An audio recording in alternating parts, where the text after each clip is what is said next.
Let's talk about the biggest scam in politics right now, the way coordinated street disruption gets rebranded as peaceful grassroots protest.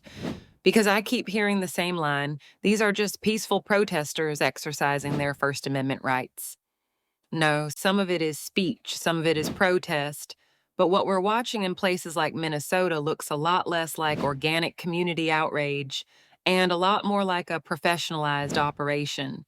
And here's the easiest way to tell.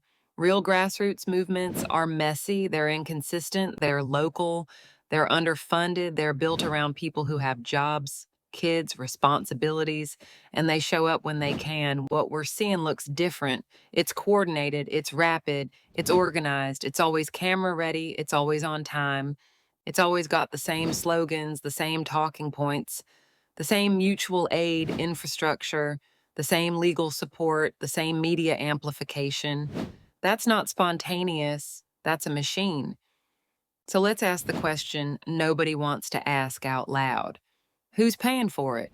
Because when you see the same faces able to mobilize in the middle of the workday, again and again, with the same level of organization, it's fair to wonder, are these volunteers or are these paid activists? And before someone screams, that's a conspiracy, relax, this is basic politics. Every major movement has money behind it. The only difference is whether they admit it. If you can fund buses, signs, training, bail funds, legal hotlines, rapid response networks, and full-time organizers, you can fund disruption. And when disruption is funded, it stops being the people and starts being a strategy. Now, let's connect this to ICE. Most normal Americans, including a lot of people who disagree on everything else, still believe in a basic principle. Laws matter, and violent criminals should be removed. That's not radical. That's common sense. So, how do you sell the public on opposing enforcement? You don't do it with policy, you do it with optics. You create confrontation, you create chaos, you create viral clips. You make it look like enforcement is hunting people instead of enforcing court orders and removal decisions. And then you use the chaos you help create as the proof that enforcement is wrong. It's a loop. Create the crisis, film the crisis, fundraise off the crisis, blame the people trying to restore order. And here's what really gets me the same political class that says trust the system on everything else suddenly wants you to believe the only government agency that has to follow rules is ICE.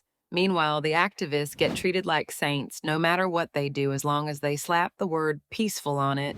But peaceful doesn't mean I didn't throw a punch.